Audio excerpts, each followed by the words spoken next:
동안이냐 노안이냐를 결정짓는 것? 머리숱? 대한민국 대표 탈모 전문 기업은? 해온수 13만의 탈모닷컴? 탈모닷컴에서 직접 개발한 프로페셔널 탈모 방지 샴푸는? TS 샴푸.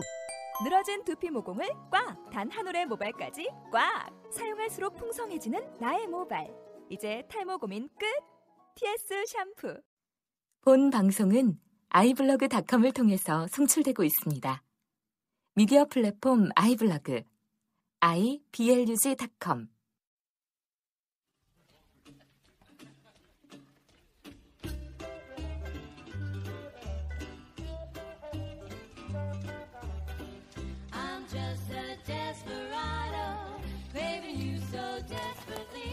찰싹 찰싹 찰싹.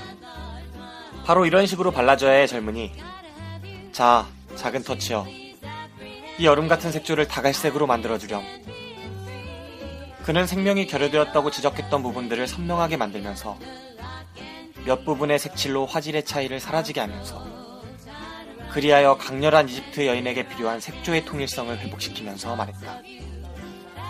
보라고 젊은 친구, 중요한 건 마지막 붓칠밖에 없어. 포르비스는 100번을 칠했지만 난 단 한 차례만 칠했어.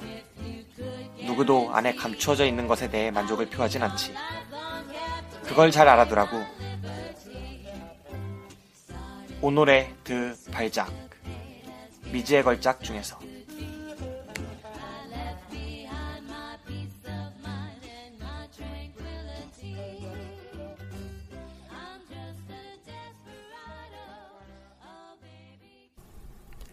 더 쉽게, 더 즐겁게, 그리고 더.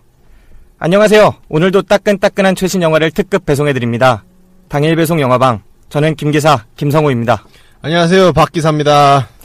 네, 저희 이번 5회 녹음을 맞이해서 큰 변화가 하나 있었어요. 예고드린 대로. 지금 여기는 스튜디오입니다. 스튜디오. 네, 스튜디오입니다. 네. 저희가 첫 번째 스튜디오 녹음을 하게 되는데 저희 지금 당황스러워가지고 방송이 진행될지 모르겠어요. 네, 저는 지금 퇴근과 동시에 이곳으로 땀을 삐질삐질 흘리면서 달려왔기 때문에 네. 예. 환승길이 너무 길어. 신길역? 신돌이 맞냐? 신길이냐? 신길. 난 신길에서 갈아탔거든. 그게 더 빠를 것 같아서. 엄청 길어. 난 지금 밥도 못 먹고 지금 8시가 넘었어요. 지금 이렇게 열심히 살아야 됩니다, 여러분. 네.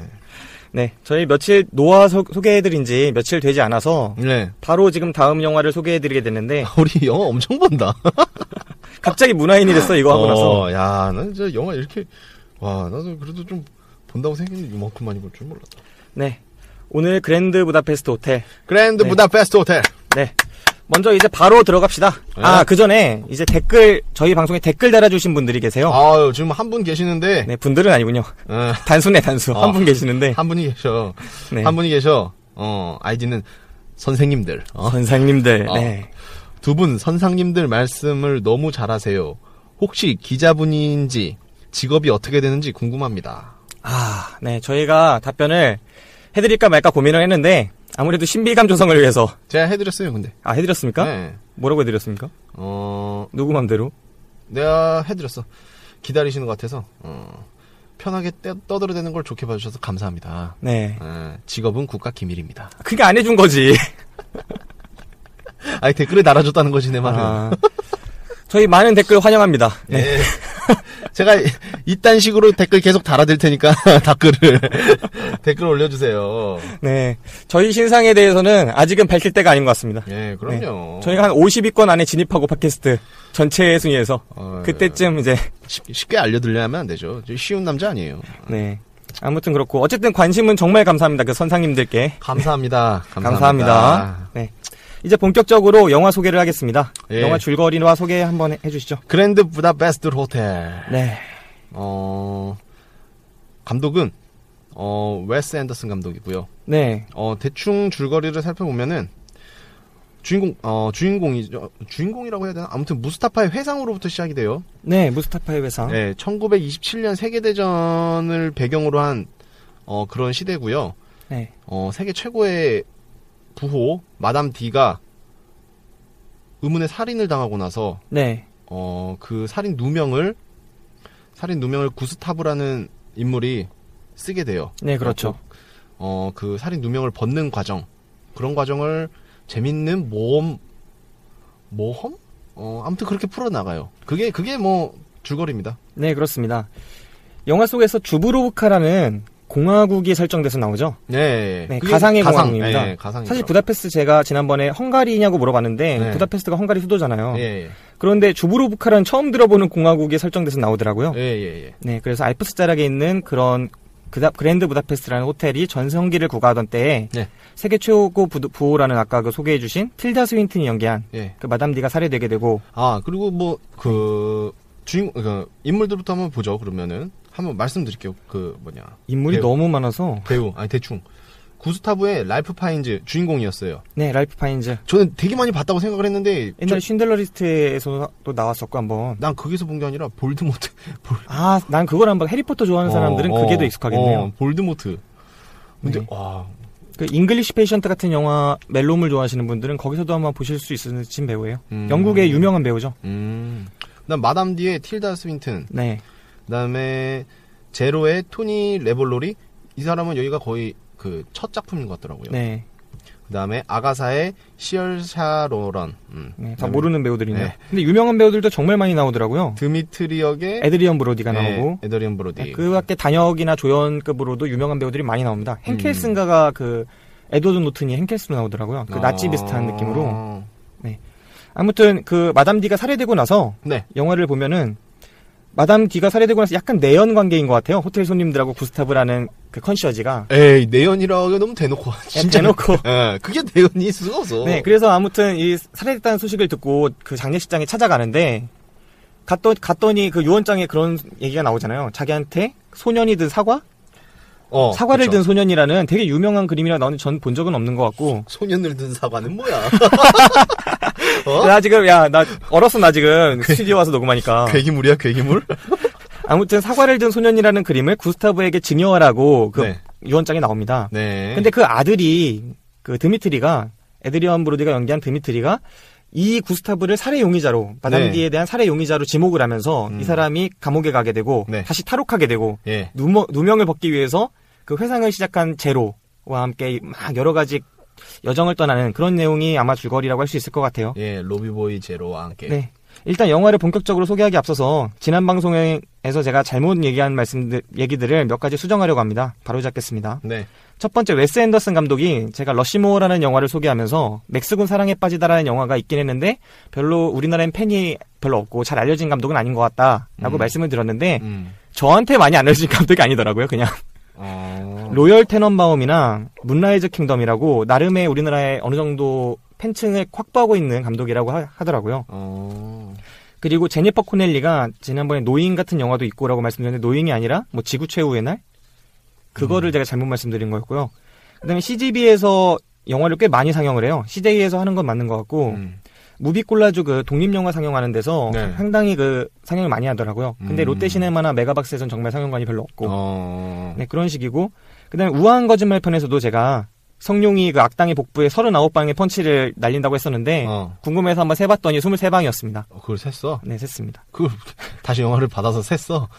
대단한데? 네, 이제 본격적으로 영화 얘기 합시다. 시간도 별로 없는데.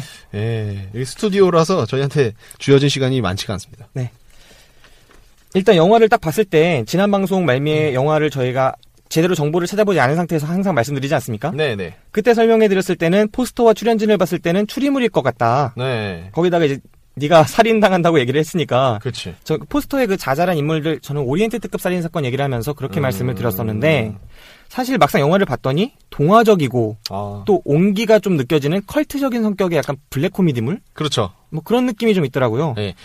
영화를 보면은 1부, 2부, 3부, 4부, 5부 이렇게 나눠져 있어요. 네, 되게 특이한 형식적인 요소가 많죠. 책 읽는 듯이, 책 소개하듯이. 실제로 그죠? 책 소개 얘기기도 하고 예. 약간 비현실적이고 또 우스꽝스럽고 네. 과장스럽고 네. 이렇게 말해도 좋을지 모르겠지만 약간 병맛스러운 상황들 예. 그렇죠. 그런 맞습니다. 느낌이 상당히 강한 영화예요. 예. 네.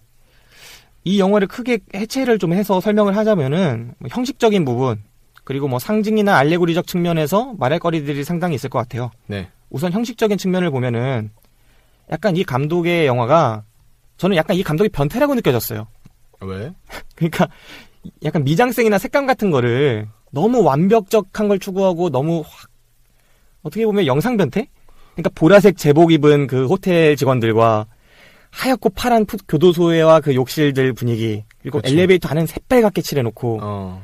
그 맨델 케이크 가게의 상자들은 전부 다 핑크색에 핑크색. 파스텔 톤 그것도 난 너무 좋더라. 거기 직원들 또 하얀색 남자 직원들 제복에다가 뭐 그런 느낌. 그리고 아예 그 호텔 자체 그랜드 부다페스트 호텔 자체가 큰 케이크 같아요. 네, 케이크 같아요. 네. 그 소품이라고 하더라고 그냥. 막 그런 이런 아기자기하고 막 세트를 막 지어놓은 거나 이런 연출 방식이나 그런 모습들이 저는 약간 변태적인 느낌을 좀 받았어요 개인적으로. 나는 그 색감 때문에 너무 좋게 봤는데 나도 변태구나. 아니요 근데 이건 취향이죠. 제가 볼 때는 그런 부분이 약간 저는 좋게 보는 스타일은 아니라서 약간 그랬고 그냥 구성을 봤을 때는 아까 말씀해주신 대로 액자식 구성이에요. 네. 그것도 그냥 액자가 아니라 다중액자예요. 그렇죠. 맨 처음에 소녀가 책을 읽는데 네. 소녀가 이제 어느 문호 앞에서 오프닝이 그렇잖아요. 문학가의 그 동상, 흉상 같이 서 있는 그 앞에서 책을 딱 이제 펴는데 그 책 안에 이야기잖아요, 사실. 그렇죠. 이 얘기가. 네. 근데 책의 이야기가 그냥 들어가는 소설 얘기를 꺼내서 쓰는 게 아니라 그 책의 작가가 말을 해요. 근데 사실 그 책의 작가도 자기 얘기가 아니에요. 그렇죠. 듣는 얘기죠. 네, 그 책의 작가의 젊은 시절에 그 사람이 젊은 시절에 누군가에게 들은 얘기인데 네. 그걸 전해준 사람 얘기도 아니에요. 그렇죠. 그걸 전해준 사람의 젊은 시절에 네.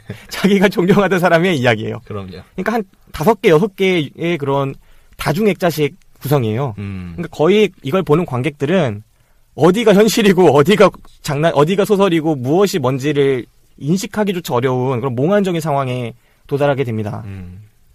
그러면서 심지어 작가 시점의 나레이션이 처음에 나오다가 네. 갑자기 소설 속 작가가 이제 나레이션을 해요. 그 소년이 와서 막 할아버지 놀리는 그런 상황에서 네. 소설 속 작가의 나레이션으로 갔다가 다시 제로의 목소리, 무스타파의 목소리로 나갔다가 그러니까 나레이션조차도 목소리가 자꾸 교체됩니다. 그러니까 이게 영화를 보는 사람들 입장에서는 이게 지금 무슨 상황이지? 이런 걸 찾으려고 하는 순간 이미 그 사람 길을 잃게 됩니다. 그냥 즐겨야 돼요. 이렇게 막 완전히 몽환적인 거죠. 어떻게 보면 너무 진짜 딱 봐도 이건 상상이고 상상 속의 이야기야, 실제 없는 이야기야처럼 말을 하고 있는데 정말 당황스럽게도 그 속에 벌어지는 얘기는 실제 얘기 같아요. 2차 대전 같고 1차 대전 같고 그렇죠. 유럽 얘기 같고 상당히 특이했습니다. 어떻게 보셨어요? 저는 딱 봤을 때 우선 제가 저번 방송에서도 말씀드렸는데 제가 그 좀 강한 색채를 좋아하시네요. 네, 색채 이런 거 좋아하거든요. 미장센 같은 거에 되게 민감하시잖아요. 네, 엄청 좋더라고요, 저는. 그래갖고 여기서도 색감을 너무 잘 표현한 것 같아서 네. 그 보는 눈이 너무 즐거웠어요. 네. 또 우선 또 저는 다르게 본 게 네.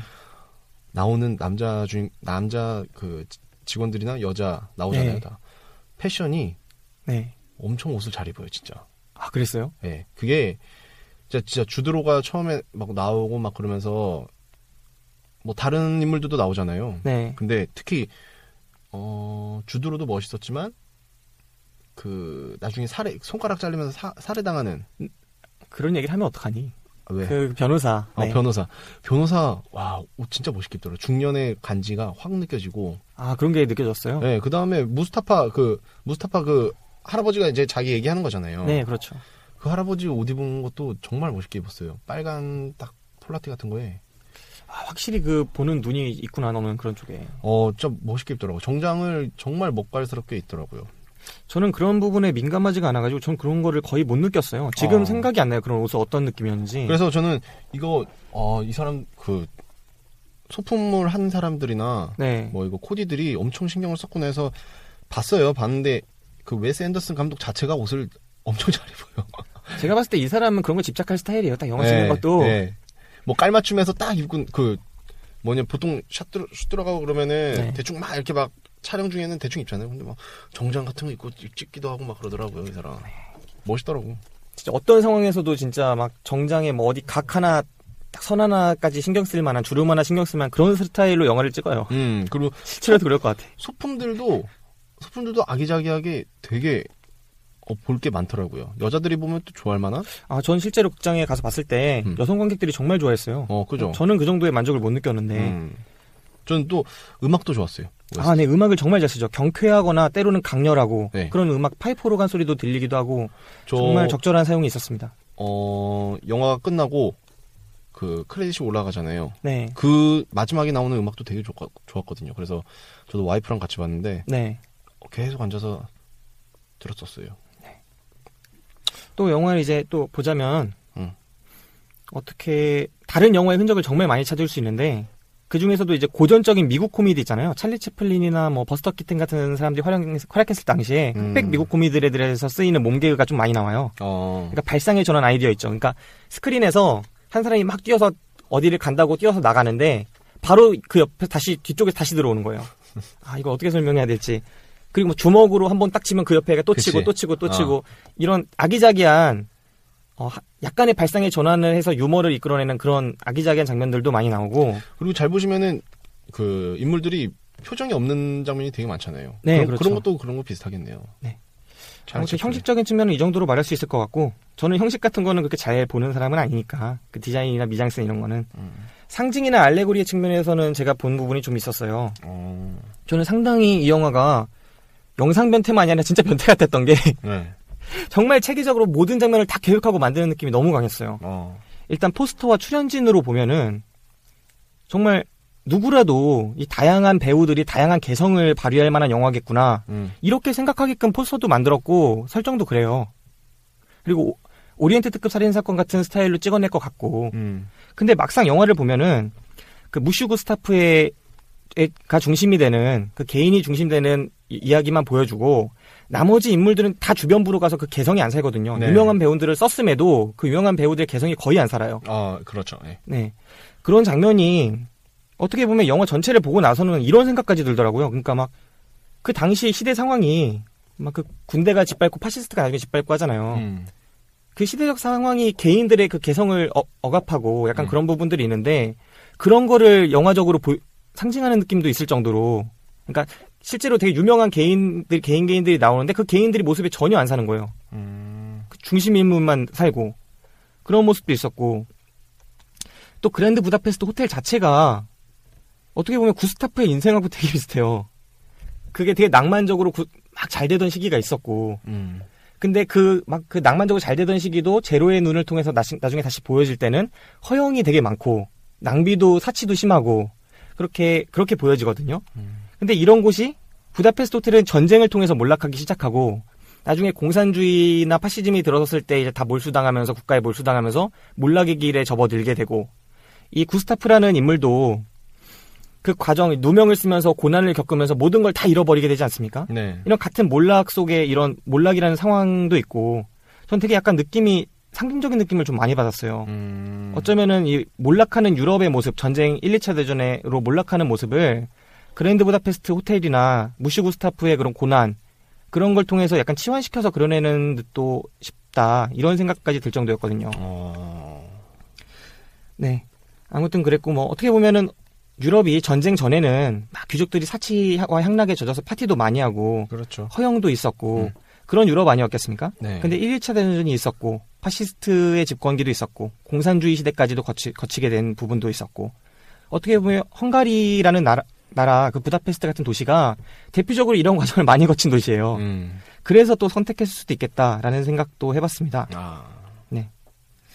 영화를 보면은 이제 수많은 단골 손님들 사이에서 허영으로 가득 차 있는 구스타브라는 인물이 마담 D라는 사람 이제 단골 손님의 죽음이 있었고 그걸로 인한 누명을 쓰게 되고 도주를 또 하고 또 추적을 당하고 이 얘기가 영화의 거의 주죠. 마담 D가 주인 아니었어요? 마담 D가 주인이 아니죠. 마담 D는 그 살해당한 틸다 스윈튼이 마담 D죠. 그가 마담 D야. 아, 걔가 실제로 주인이었어요? 그래갖고 호텔의 주인? 나중에 호텔을 구스타브. 맞네. 그럴 수 있겠네. 네. 어쨌든 그렇고 저는 구스타브 참 멋있었던 게 네. 어떤 상황에서든 항상 시르를 읊조려요. 정말 낭만적인 인물이죠. 멋있더라. 네. 그리고 향수 항상 뿌리고 저는 이 영화 보고 나서 파나체 향수를 찾아봤어요. 네. 나도 한번 뿌려보고 싶어서. 네네. 근데 뭐 지금 팔지 않는 것 같더라고요. 그게 한 1930년대에 유행했던 그런 향기라는데. 한번 무슨 냄새, 그 향기 계속 나오잖아요, 막. 네, 이 사람이 떠난 자리에는 그 향기 냄새가 있다. 그러니까. 하면서 냄새가 있다. 한번 뿌려보고 싶었는데, 어쨌든. 말씀해주신 대로 구스타브 컨시어지 그 사람 있잖아요. 무슈 네. 구스타브. 네. 그 사람 캐릭터 자체가 변화해요. 변화한다기보다는 제로의 눈을 통해서 점점 제로가 구스타브에 가까이 다가가고 더 친해질수록 구스타브의 진면목이 드러나죠. 근데 그게 처음과는 다르죠. 처음에는 구스타프가 정말 완벽한 사람인 것 같잖아요. 네. 정말 이 커다란 호텔을 완벽하게 통제하고 있는 정말 대단한 사람 같은데 나중에 보면은 그런 인간이 아니라 온갖 허영과 자잘한 결함들로 가득 찬 사람이에요, 사실은. 근데 제로는 그런 사람마저도 되게 따뜻하고 애정 넘친 시선으로 투영해서 회상을 하잖아요. 이런 부분이 어쩌면은 그 무슈 구스타프와 그 그랜드 부다페스트 호텔 그리고 이들이 잘 나가던 옛날 유럽 있잖아요, 전쟁 이전에. 네. 그런 거에 대해서 뭐 약간 따뜻한 시선으로 보는 작가의 시선이 저는 느껴졌어요. 근데 저는 그런 부분들이 그렇게 좋지는 않았는데 아무튼 그랬고 영화 전체를 일단 그냥 볼 때는 얘기가 그냥 비극이잖아요. 다 비극이에요, 사실 결과는. 구스타프가 네. 누명 쓰고 도망 다니고 전쟁이 일어나서 모든 걸 잃게 되고 호텔도 몰락했어요, 결국은. 그리고 프로이센 독감으로 그 제로는 자기 아내와 그렇게 사랑했던 아내와 아들을 잃어버린대요. 네. 그런데 그 과정이 되게 유쾌하게 그려져요.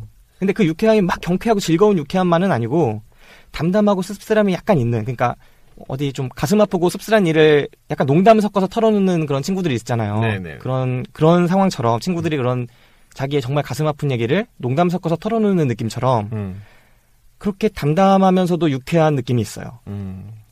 그렇게 호불호가 약간 갈릴 수 있는 비현실적인 영화임에도 저는 그래서 크게 안 좋게는 보지 않았지만 또 좋게만은 안 봤습니다. 그렇구나. 근데 이게 보면은 사실 얘기할 거리가 진짜 많은 게 뭐라고 해야 될까? 그 드미트리라는 인물 있잖아요. 네. 전 드미트리라는 인물이랑 그 무슈 구스타프라는 인물이 완전히 대립되는 인물이잖아요, 영화 속에서. 그렇죠. 네. 드미트리는 마담 D의 아들인데 아들이고. 사실 어떻게 보면 상징적으로만 보면 드미트리는 약간 반동적인 인물이에요. 그러니까 혹시 그 장면 기억해서 소품으로 쓰여있던 사과를 든 소년이라는 그림, 그 그림이 실제 있는지는 모르겠어요. 저는 그런 그림은 본 적 없는데 그 그림은 옛날 이제 유럽의 고전적인 고전파 그림처럼 그려져 있어요. 낭만주의 시대의 유럽 그림처럼 그려져 있는데 네. 나중에 그거 대신 걸어놓은 그림은 에곤 실레라는 화가의 화풍이거든요. 근데 그 그림도 있는지 모르겠어요, 실제인지. 에곤 실레라는 화가의 화풍인데 그건 약간 그 당시에 새로 나타나던 시대도 맞네요. 1920년대 정도 될 것 같은데 오스트리아 지역에서 이제 나타나던 클림트의 제자급인 화가의 그림이에요. 근데 드미트리는 그 그림을 딱 대신 걸어놓잖아요. 이 구스타브가 네. 그 사과를 든 소년이라는 그림을 몰래 훔쳐가고 네. 대신에 에곤 실레 그림을 걸어놨는데 제가 느끼기에는 그 에곤 실레 그림이 결코 가격이 더 떨어질 상황이 아니에요. 그 당시면은. 근데 드미트리는 그 그림을 딱 본 순간에 부숴버리잖아요. 그죠? 그렇지. 근데 그게 마담 D의 집에 있었으면 그게 정품일 거거든요. 아마 진품. 그러겠죠. 그럼 이 사람은 그러니까 과거의 유럽, 낭만적인 유럽, 그리고 그때의 전통들을 좋아하고 가치를 인정하고 새로운 뭔가 변화, 클림트나 뭐 구스타프도 제가 생각할 때 그러면은 이름이 구스타프 클림트의 구스타프를 따온 걸 수도 있겠다 싶어요. 그러니까 에곤 실레의 스승이거든요, 구스타프 클림트가. 지금 막 생각한 거라서 잠깐만 이건 아닐 수도 있는데. 아닐 수 있어도 기가 막혔어. 아니 막 그럴 수도 있겠고 이 에곤 실레 그림이나 그림 좋아하시는 분들은 좀 그게 그림을 그렇게 좋아하지 않더라도 에곤 실레는 유명하기 때문에 그게 느껴질 수 있으실 거고. 그리고 그 대립각이 많이 서는 게 처음에 이 사람은 막 핑크색, 보라색 이런 제복 입고 다니잖아요, 구스타브는. 네. 근데 그리고 막 말끔하게 달링거리고. 드미트리는 전형적인 그 유럽 남자예요. 그래서 그런 걸 되게 안 입고 깨봐요. 그러니까 호모새끼 이러고 바이섹슈얼이라는 얘기도 나오고 그런 식으로 해서 안 좋게 보잖아요. 그러니까 제가 볼 땐 이 반동과 새로운 유럽의 상징이기도 해요. 그러니까 구스타프는 옛날 낭만주의 시대의 유럽이기도 하면서 드미트리와를 통해서 봤을 때는 새로운 유럽, 다양성이 있는 유럽을 또 상징하기도 하는 것 같아요.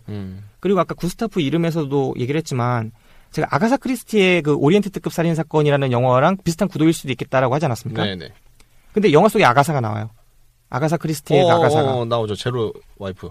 이름 가지고 이렇게 좀 상징을 한 걸 수도 있겠다. 일부러 배치시킨 걸 수도 있고 큰 의미를 부여할 수는 없을지 모르겠지만 그 아가사라는 이름이 흔히 쓰이지 않는데 이 영화가 딱 누가 봐도 아가사 크리스티의 그런 구도를 생각할 수 있게끔 하는 영화에서 아가사라는 인물이 등장하는 점도 그리고 에곤 실레 그림이 나오는 데서 구스타프라는 이름이 등장하는 것도 좀 생각해 볼 수 있겠다. 재미있는 부분일 수 있겠다라고 생각을 했습니다. 이거 웨스 앤더슨 감독 인터뷰 한번 찾아봐야겠다, 그러면. 나중에. 네. 그리고 이 영화 속에 다른 영화에 대한 오마주나 혹은 패러디 같은 장면들이 정말 많이 나오는데요. 우선 누구나 다 아실 것 같은데 그 쇼생크 탈출, 하비 케이텔이라는 배우가 등장하는 그 쇼생크 탈출 장면 기억하세요? 네. 감옥에서 근육 계속 울룩불룩하면서 네. 감옥 탈출에 대한 얘기를 나누잖아요. 그렇죠. 근데 그게 어떻게 보면 쇼생크 탈출 10분 만에 보기예요, 그냥. 똑같아요. 지하까지 파고 들어가서 거기 이렇게 부수고 나가가지고 빗물 앞에서 팔 벌리고 환호하는 장면만 빠지고 그렇지. 쇼생크 탈출 빨리 보기 그 장면이 나오고 또 이제 영화 속에 007 혹시 보신 적 있으세요? 007 장면들이 되게 많이 나와요. 설원 추격전, 그 스키 추격전이나 그것도 007의 스키 추격전 같은 게 나오거든요. 그리고 아까 그 손가락 얘기했는데 그 변호사가 추적당하잖아요. 윌리엄 데포한테 쫓겨서. 네. 그 장면에서 딱 변호사가 딱 돌아올 때 안경이 반짝거리면서 멀리서 문이 딱 열리면서 윌리엄 데포가 권총을 딱 손에 들고 쳐다보는 장면이 있어요. 근데 그게 007 매번 나오는 그 오프닝 장면은 계속 일정한 오프닝을 쓰거든요, 007이. 근데 그 오프닝 장면에 나오는 장면이에요. 정확하게 그 장면이 나와요. 멀리서 문이 딱 열리는데 그림자로 한 명이 권총을 들고 있고 그 장면이 007의 오프닝이 007을 많이 본 사람이라면 알 수 있는 그런 장면들도 나오고 그리고 마지막에 영화가 흑백으로 바뀌면서 쫙 빠져나오는데 그 흑백으로 바뀔 때 랄프 파인즈가 그 말을 하죠. 네가 전에 나한테 했던 질문에 대한 대답은 언제나야. 그 대답 기억 안 나세요? 기차에서 그 제로랑 이제 랄프 파인즈 그 구스타브가 타고 있는데 아가사랑 셋이 네 구스타브가 그러잖아요. 자네가 이제 전에 했던 질문에 대한 대답은 그 항상이라고 언제나라고 나의 대답은 기억이 안 나나 보네. 난 모르겠다. 근데 그 장면이 나오는데 사실 그 장면 대답이 뭐냐면 전에 제로가 물어봐요. 그 무슈 그 구스타브 컨셔지님도 전에 호텔보이인 적이 있었나요? 이렇게 물어봐요. 초창기에. 근데 그 초창기 대답을 마지막에 이렇게 하는 거죠. 나는 항상 호텔보이였다. 지금조차도 호텔보이다. 그러니까 나는 지금 컨시어지지만 호텔보이다. 그 얘기를 멋있게 하는 거거든요. 근데 이 대사가 어디서 나오냐면 식스센스 보셨어요? 봤죠. 식스센스에서 마지막에 아이가 계속 유령을 본다고 하는데 엄마가 믿지 않잖아요. 그래서 결국 아이가 엄마한테 자기가 유령을 본다는 걸 증명하는 순간이 와요. 차에서 차가 막히고 있는데 나는 유령을 보는데 저 앞에 사고가 나는데 누가 죽었다. 그 사람이 어딜 지나가고 있다. 이런 식으로 말하니까 엄마가 무섭다고 그런 얘기 하지 말라. 너 자꾸 왜 그런 얘기만 귀신 본다고 얘기하냐. 계속 이러니까 아이가 그래요. 할머니 얘기를 하기 시작해요. 옛날에 할머니가 엄마 무슨 발표회 할 때 안 왔다고 엄마가 화난 적 있죠. 근데 사실 그때 할머니 오셨었어요. 그때 엄마 모습이 참 예뻤대요. 그러면서 그리고 할머니가 그 엄마가 항상 할머니한테 와서 무덤에 와서 그러니까 와서 하는 질문에 대한 대답은 언제나래요. 이렇게 말을 하거든요. 그러면서 그래? 할머니한테 무슨 질문을 하셨어요? 이렇게 할머니한테 무슨 얘기를 했어요? 이렇게 물어봐요. 그러니까 엄마가 내가 한 번이라도 자랑스러운 딸이었냐고. 이 대목이 나오거든요. 근데 그 대사가 그대로 쓰이는 거예요. 그래서 그 강렬한 대사가 언제나였다. 그러니까 어떻게 보면 영화 속에 영화가 되게 많이 쓰여 이런 식으로. 뭐 아담스 패밀리나 이런 장면도 잠깐 나오고 인디아나 존스나 독수리 옷의 그 케이블카 장면 같은 것도 억지로 딱 등장시키는 부분도 있고. 그리고 뭐라 해야 될까? 그 고스트라이더에 그 윌리엄 데포가 그 오토바이 타는 게 딱 고스트라이더잖아요. 근데 그 반지는 10개 끼고 있는 건 만다린이야. 아이언맨에 나오는 만다린. 그러니까 이게 영화 속에 이게 계속 장난치는 거예요. 웨스 앤더슨이 다른 영화들을 막 써놓는 거예요. 반지 10개는 만다린 해골무늬 반지. 근데 그건 고스트라이더 반지인데 10개를 끼고 있는 건 만다린이고 타고 있는 오토바이는 고스트라이더고. 그러면서 또 막 그 추격전이 있잖아요. 네. 그 추격전에서 그 뭐라고 하지? 수도사들이 중간에 길을 알려주고 계속 첩보처럼 알려주고 그치. 결국은 그 성당 거기에 들어가서 얘기하는 거는 이건 007에도 쓰였지만 그 전에 히치콕 영화에서도 쓰이거든요. 아, 그래요? 네, 그런 장면도 되고 히치콕 현기증 장면들도 엘리베이터 장면이나 그 계단이 나오는 장면이나 그런 몇몇 부분에 쓰여요. 제가 여기서 장면을 보여드릴 수가 없어서 아마 확 와닿진 않으실 텐데 그 영화를 아시는 분들은 딱 제 말만 듣고도 아실 수 있을 만큼 대놓고 쓰이는 장면들이 있거든요. 전 이런 장면들에서도 진짜 영화를 많이 좋아하는 사람들은 이 영화에 이런 많이 감춰진 영화를 좋아하는 사람들이 있거든요. 특히 영화를 많이 좋아하는 사람들일수록 그런 경향이 강해요. 맞아, 그러더라고. 제가 오프닝에 누구도 감춰진 것에 대하여 만족을 표하지 않지라는 대사가 나오는 발자크의 글을 인용했는데 저는 사실 이 감춰진 것만 많다고 해서 그 감춰진 걸 통해서 무언가를 그만큼의 훌륭한 무언가를 표현하지 않으면 그 감춰진 것만으로는 그렇게 만족이 오지 않는다고 저는 생각을 하거든요. 형식만큼 내용이 중요한 법이니까. 근데 이 영화는 사실 막상 이 영화 전체가 하고 있는 말은 그렇게 대단한 것 같잖아요. 그냥 옛날에 대한 동경, 향수, 아쉬움, 그리움 뭐 이런 거예요. 옛날 그냥 잘 나가던 케이크 같던 부다페스트 호텔, 전쟁 전에 유럽, 뭐 그런 느낌? 그 옛날에 구스타프 같은 낭만적인 사람들이 있던 시대에 대한 향수. 근데 막상 실제는 영화 자체에 막 이야기는 그렇게 대단한 것 같지 않은 거죠. 그러니까 영화 자체 이야기는 그렇게 대단한 것 같지 않은데 이걸 설명하기 위해서 감춰진 것들은 엄청나게 많은 거죠. 멀미날 만큼. 그래서 저는 이게 좀 대단하면서 이런 영화를 만들긴 정말 힘들 것 같거든요. 정말 대단하면서 그렇게까지 큰 감흥은 없었어요, 사실. 그 신들러 리스트라는 영화에서 랄프 파인즈가 정말 강한 인상으로 나오거든요. 거기서 정말 잔악한 나치 SS 친위대 장교로 나와요. 근데 이 영화에서 SS 친위대가 아니라 ZZ라고 나오더라고요. 그 나치의 느낌이 나는 ZZ라는, 그러니까 실제는 맞아. 아닌데 소설 속이니까 ZZ라고 해서 에드워드 노튼이 약간 나치 비슷한 친위대 SS 친위대 비슷한 느낌으로 좀 나오기도 하고 나중에 나치들한테 다 점령이 당해서 부다페스트 호텔이 그들의 그 숙소같이 제공되어서 쓰여질 때도 ZZ를 되게 낭만적인 글씨로 그려놔요. 전태를 그 나치의 느낌을 그런 것도 어떻게 보면은 약간 그런 거를 빗대서 한 것 같기도 하고 그런 부분들이 뭐랄까 이 유럽의 이런 암담한 역사 그리고 그 속에 살아간 사람들의 그런 암담한 삶을 뭔가 되게 담담하고 유쾌하고 오히려 이렇게 풀어내면서 과거에 대한 그리움과 향수를 주는 측면도 있고 그렇긴 한데 그 시대를 제가 살진 않아서 그런가 별로 저는 와닿진 않았습니다. 저는 그냥 솔직히 내용은 그렇게 막 이렇게 지금 그 김 기사가 설명해 주니까 좀 알겠는데 그냥 이렇게 봤을 때는 그 별다른 내용은 없어요. 그죠? 이게 네. 그냥 뭐 어떤 사람이 죽어서 네. 뭐 누명 쓴 사람이 누명을 이제 벗어내는 그런 그냥 그런 내용밖에 없는 건데 그 안쪽으로 파갖고 그렇게는 모르더라도 그냥 일반이라고 하기엔 좀 그렇구나. 그냥 이렇게 보시기에 눈이 즐거웠고 막 그러니까 여자들이 우선은 좋아할 만한 영화고. 저는 근데 제가 이렇게 얘기를 하니까 계속 내가 얘기한 게 내가 변태 같아. 근데 이게 내가 억지로 보는 게 아니라 저는 이런 영화를 보면은 저는 더 손해인 것 같아요. 그러니까 그 자체로 즐기기보다 자꾸 막 보이는 거야. 그렇죠. 근데 그게 안 좋게 느껴지는 영화가 있고 그게 좋게 느껴지는 영화가 있어요.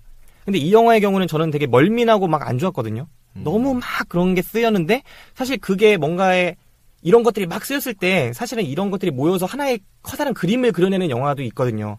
전 그런 영화는 좋아하는데 이거는 그냥 중구난방이에요. 그냥 중구난방인데 그냥 나열만 된 거야. 되게 많아요. 근데 그게 다 보이진 않죠. 물론 저보다 훨씬 많이 보시는 분들이 있을 테지만 그냥 액자를 그냥 쫙 깔아놓은 기분이구나.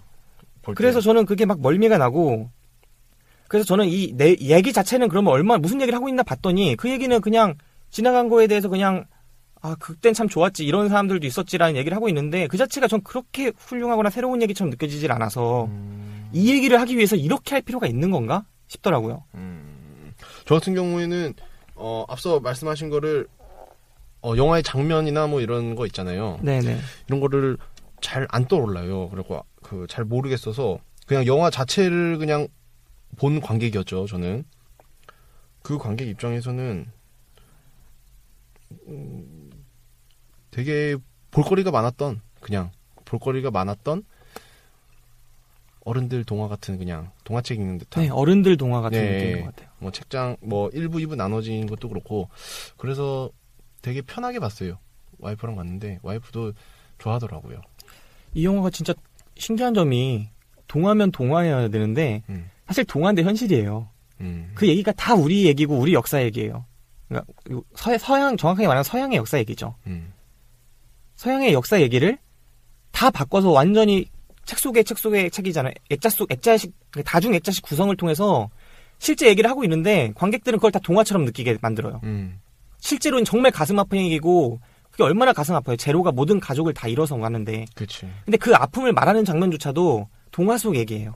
동화 속의 인물 한 명이 다른 인물한테 하고 있는 낭만적인 얘기처럼 느껴지는 거예요. 그런데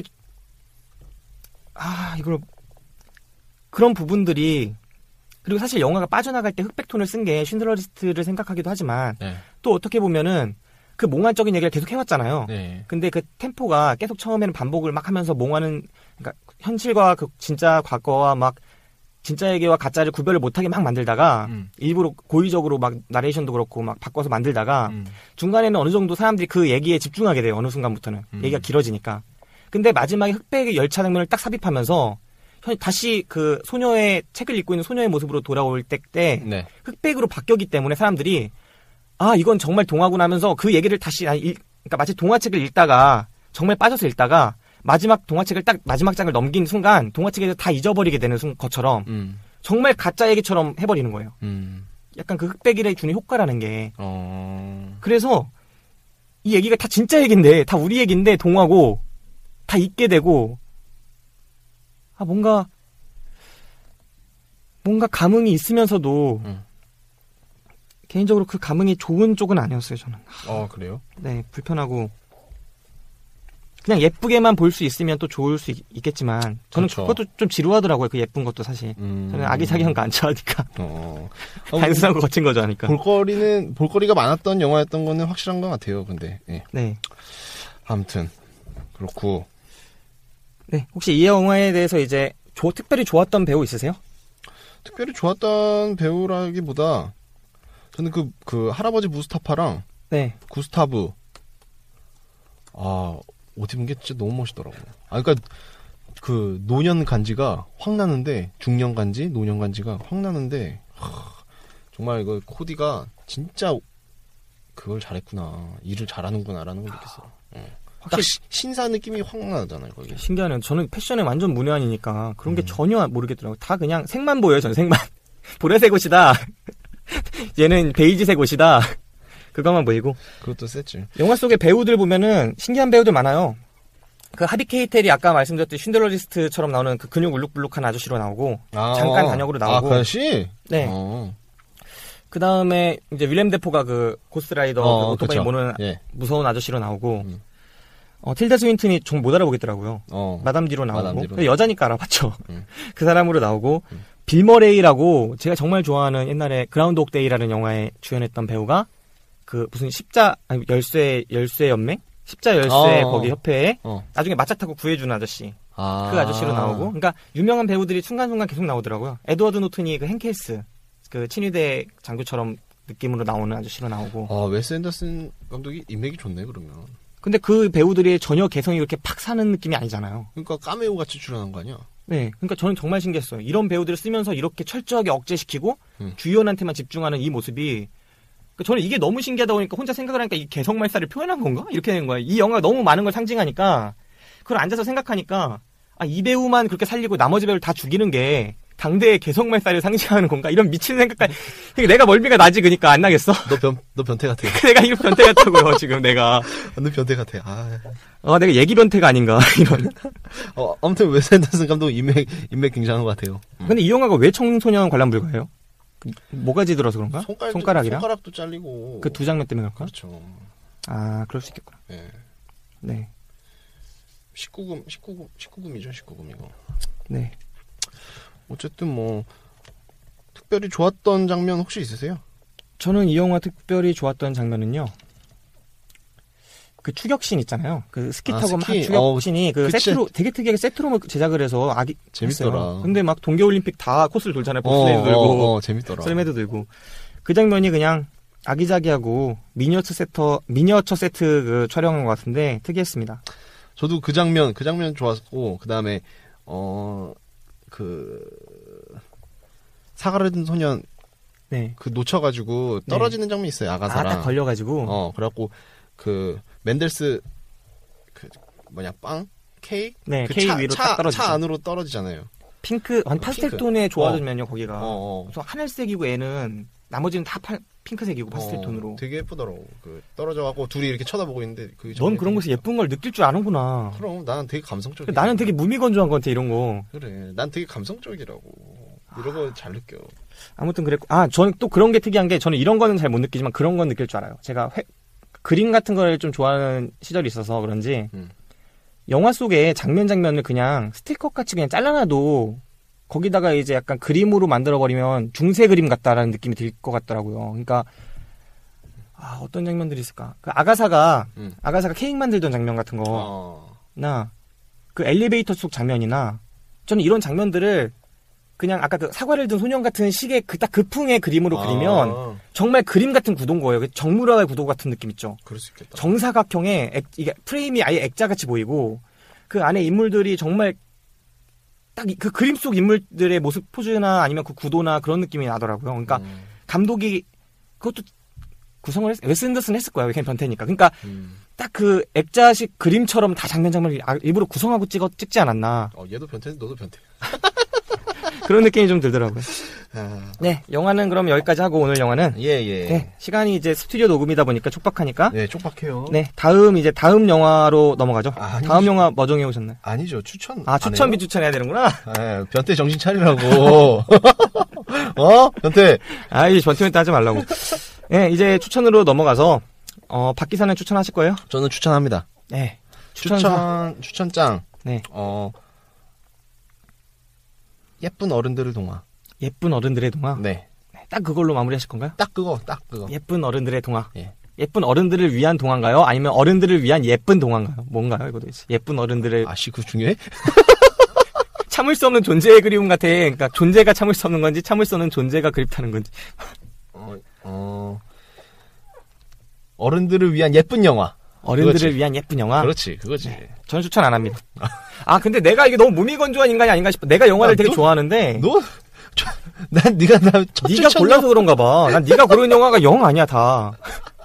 야. 내 취향이 너무 아니야. 네가 고른 거 몬스터 보자, 몬스터. 몬스터 내 건색을 하니. 네, 아무튼 저는 추천을 안 하고요. 이번에도 박기사 추천 영화, 두 번째 영화가 됐습니다. 박기사가 추천하는. 사실 저희가,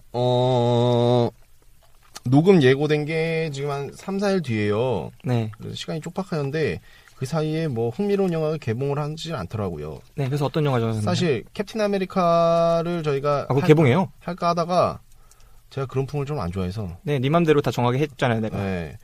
그래서 아직 영화관에 남아 있는 많이들 지금 200만 관객이 들었는데 네. 논스톱. 논스톱? 그 리암 니슨 나온다는 거야? 네. 하긴 우리가 라이프 파인즈 봤으니까 네. 리암 니슨 봐야죠. 네. 라이프 파인즈가 그 리암 니슨하고 사이 안 좋은 리암 니슨이 오스카 신들러였어요. 라이프 파인즈가 그 오스카 신들러의 적인 그 친위대 장교였어요. 그래? 딱 연결이 되네, 그런 점에서는 또. 그래? 그렇게 연결해서 봅시다. 어쨌든 논스톱. 왜냐면은 지금 크게 땡기는 게 개봉하는 게 없더라고요. 네가 보고 싶은 거 봐요. 그게 좋죠. 딱 일단 논스톱. 논스톱 감독 누군가요? 하우메 콜레세라. 처음 듣네. 그 언노운. 그냥 언노운이요? 언노운도 이거 그 리암 니슨 나오는 거거든요. 그래요? 네. 그래갖고. 니슨 형이 나이 많이 들어서 갑자기 액션스타 변신했어요. 원래 드라마만 나오다가. 나는 사실 그 테이큰 1을 재밌게 본 사람들이 되게 많은데. 전 괜찮게 봤어요. 마초의 영화예요, 딱. 저는 별로였거든요. 차라리 2가 더 잘 만들었다고 생각을 했는데. 네. 이게 언노운이 2보다는 괜찮더라고요. 그 테이큰 2? 1? 원보다는 언노운이 재밌었다고요? 언노운을 괜찮게 찍더라고요. 그래서 어쨌든 감독에 대해서는 잘 몰라요, 이 사람. 그리고 네. 논스톱 내용 자체가 네. 뭐 보신 분들 많으실 거예요. 뭐 비행기 안에서 그 테러범 찾는 범인 찾는 뭐 그런 거거든요. 그러니까 하이제킹 그런 영화구나. 예. 옛날에 한창 유행했잖아요. 예, 그런 거 많았죠. 에어포스 1부터 해가지고 그렇죠. 그냥 수도 없이 많았어요. 그래서 터뷸런스니 뭐니. 비행 범죄극. 한때 유행했던 뭐 스티브 시걸 형님도 많이 나오시고 그 시대 90년대 중반에 그 헐리우드 키드라면은 이런 종류의 영화 여러 개 봤을 겁니다. 그럼요. 이거 아주 전형적인. 네네네. 그 밀폐된 공간에서 범인을 찾는 거 아닙니까? 네. 아무튼 논스톱 한번 보죠. 네, 논스톱 봅시다. 네. 그러면 오늘 녹음은 이 정도에서 맞춰야 할 것 같아요. 저희들의 이제 저희들 팟캐스트는 지금이 5회인데 지금 팟캐스트 어플 팟빵 그리고 아이블로그 그다음에 아이튠즈 팟캐스트 어플에서 들으실 수 있습니다. 당일 배송 검색하시면 형제방인 당일 배송 축구방하고 같이 검색이 될 거예요. 네. 저희 방송 지금 많이 잘 나가고 있습니다. 700위권이에요 지금. 엄청 잘 나. 근데 나란히 가더라. 저희가 지금 이게 지금 두 번째 타임 방송이고 네. 첫 번째 타임에 그 당일 배송 축구방을 녹음을 했어요. 근데 그 당일 배송 축구방이랑 지금 영화방이랑 순위가 항상 같이 가요. 그래도 꾸준한 애청자가 몇 분이 계신 것 같아서 정말 네. 감사드리고요. 그분들 숨어만 계시지 말고 댓글을 달아주세요. 댓글 달던가 뭐 메일을 쏴주시던가요? 우리 메일 주소도 안 알려주지 않았나? 아, 그래? 네. 아무튼 뭐 그렇고요. 저희가 이제 한 10회 방송 이상 하고 또 어느 정도 잘 된다 싶으면 다시 한번 스튜디오 와서 녹음할게요. 아, 여기 오니까 좋네요. 집중도 잘 되고. 적응이 돼야 될 것 같아. 네, 근데 나 엉망이었어 오늘. 저도 그런 것 같아요. 네, 아무튼 그렇습니다. 저희 이제 제가 오늘부터 편집을 약간이라도 해서 올리기 시작할 건데요. 아, 원래 저희 무편집 방송이 원래 저희 그래서 다 틀린 거 알면서 내보내고. 모토였는데 좀 이제 약간 발전하는 모습을 보입니다. 네, 앞뒤 이걸 좋아하시는 분들도 계시고 안 좋아하시는 분들도 계실 거예요. 안 좋아하는 것 같아. 딴 방송 소리가 너무 높아. 우리는 낮고. 아니 뭐를 그냥 생짜? 사람들이 생짜를 안 좋아하는 것 같아요. 아, 생짜를 좋아하는 사람들이 많아. 약간 변태스러워. 근데 우리 건 몇백 명밖에 안 됐죠? 왜 그럴까? 안 알려줘서 그런가? 안 알려줘. 우리 한지 2주밖에 안 돼서 사실. 야, 저희 정말 조금 됐어요, 한지. 14일 됐습니다, 여러분. 네. 한 달도 안 됐어요, 한 달도. 네, 저희 방송 그럼 계속 재밌게 들어주시고요. 네. 다음에 다시 만날 때까지 각자의 자리에서 파이팅 하시기를. 네, 그러게. 네, 그럼 오늘 방송 스튜디오에서의 녹음, 당일 배송 영화방 여기서 마치도록 하겠습니다. 김 기사 수고하셨습니다. 네, 밖에서도 수고했습니다. 예, 안녕히 계십시오. 안녕히 계십시오! 네.